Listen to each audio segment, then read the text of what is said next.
shop, and then we drove it up to the shop, and now we're ready to work on it.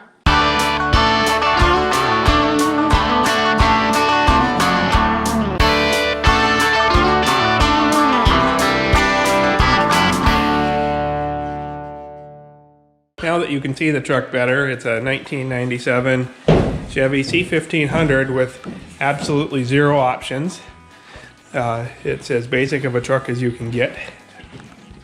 It has the most valuable part about it is that it has 75,000 miles on it. And runs real good. It has a few custom features, including a hole from the outside right through the door into the speaker area, and an old-fashioned way of having a speedometer, a hole right in the floor so you can see how fast the ground's going underneath you. So in other words, it's got its own share of rust, and every time we shut the door we lose a little more of the vehicle on the ground. Amazingly, the cab corners aren't that bad, and the box isn't that bad, and the wheel wells on the box aren't that bad. It's really just the bottom of the doors. If it would have had mud flaps, probably would have been in better shape. But so our main focus today is on the brake lines. As you can see, this one right here is snapped off. That's because it was leaking down lower. It actually had blown out completely when I was loading this thing on the trailer and lost all brakes. I had taken out the upper part of it and crimped it off so I could put it in and at least drive it around a little bit. But today we're going to see if we can get that brake line out of there and see how the next fitting it's connected to, how rusted that is, and see if we can bend up our own replacement line with some cheap lines from Fleet Farm. So first step will be, there's a nut down in there that holds a clip that holds down these brake lines so we can better figure out where that line's going to.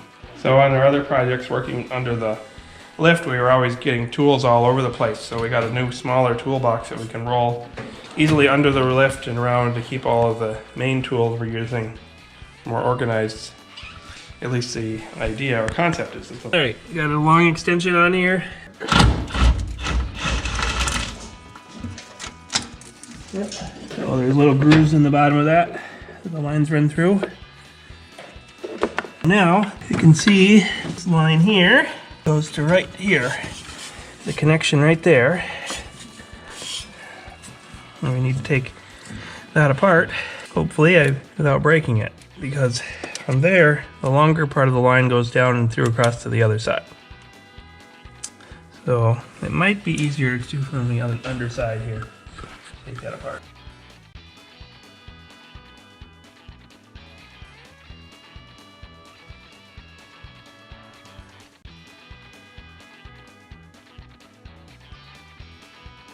So on the top end it's got this size, on the bottom end it's got this side. Well, because the line has two different size fittings on it, it's a little bit confusing. That this one fits, this size fitting fits in the top and not the bottom. I think I'm just going to start over with new line with the smaller fitting on the bottom and see if we can get an adapter. I'm going to measure how long this is this time now that I have it out to get the right length line to start with.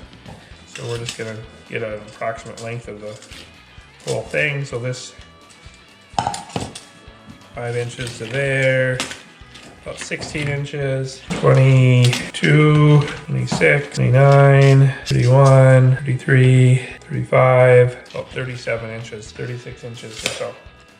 So I bought a 51 inch and a 48 inch or something, which are too long to work with. You're better off with a shorter line and the smaller diameter. It'll be easier to bend and be more appropriate. All right. So we've been back to Fleet Farm, and what we had was this end having the big end and this end having the small end. And so what we ended up doing is getting an adapter that allows for going from the small size to the large size. And this will go right into the block on the master cylinder. And then we will try to bend up this line to be somewhat like the other line. We'll probably have to do some of the initial bends that went into the block here, and then put some curls in it going downward, and then bend the rest of it up just kind of to make it fit in there, because it's going to be a little bit of a challenge. So we'll start with bending up the front end here, somewhat similar to what it was. I think I might put this into the truck and kind of see how it went in there, because I think this has been, I think I bent this up. I think it went down, yeah, it goes down through here, not on top of this, but if we keep these front bends pretty similar and then come down through here, we got lots of room. We'll just start bending it up and see what happens.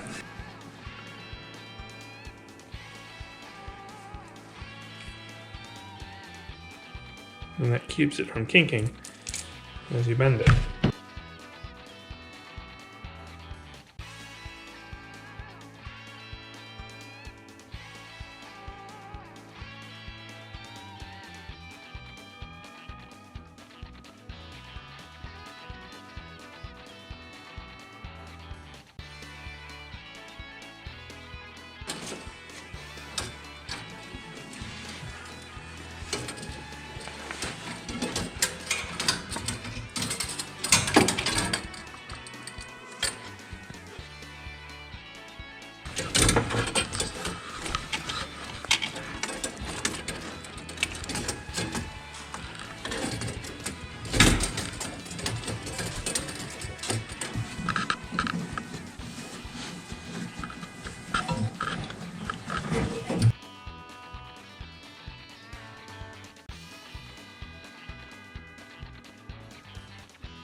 That's tight.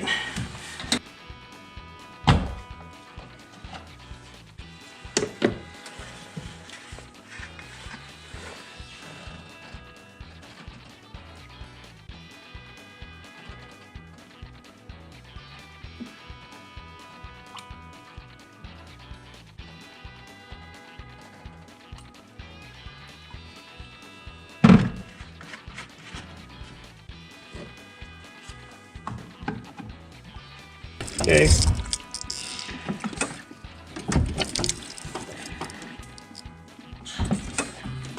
All right.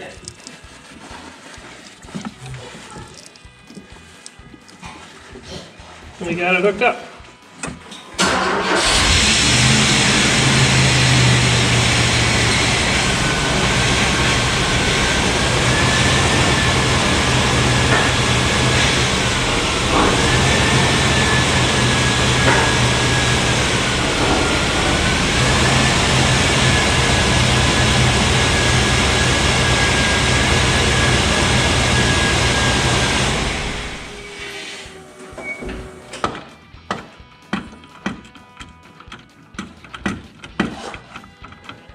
Tightening my hand, and I don't want to crush the lines even though everything's plastic.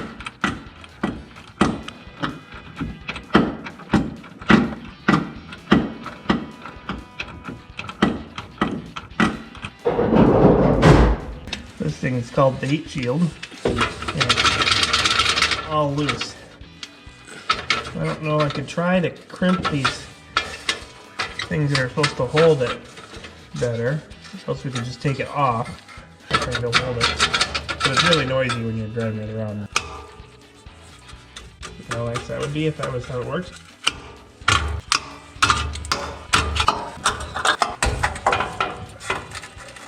There we go. Heat shield repair. So we replaced the brake line and we fixed the heat shield. I ended up only bleeding the brake line to where we did the fitting, not all the way, because it's so rusty on the other end, we're going to break something else if we try. So we're just going to take it out for a drive and see how the brakes are. This is just mainly a farm truck to get around with, and so I'm not too concerned about the brakes being perfect. So we'll see what they feel like without being bled properly. So back it outside and let it cool off, or run through the snow.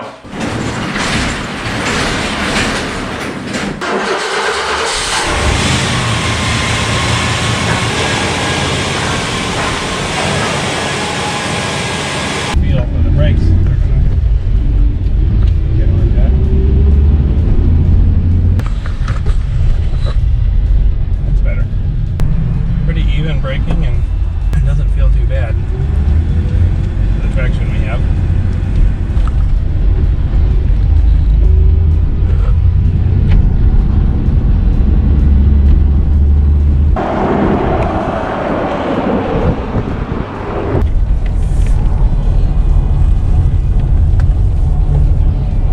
Well, now it's ready to at least go on the road if one of the other winter beaters doesn't stay running. Have other plans for this truck if we keep it around, otherwise I might sell it in the spring and do something different with it. But it seems to be a good running truck for not much money.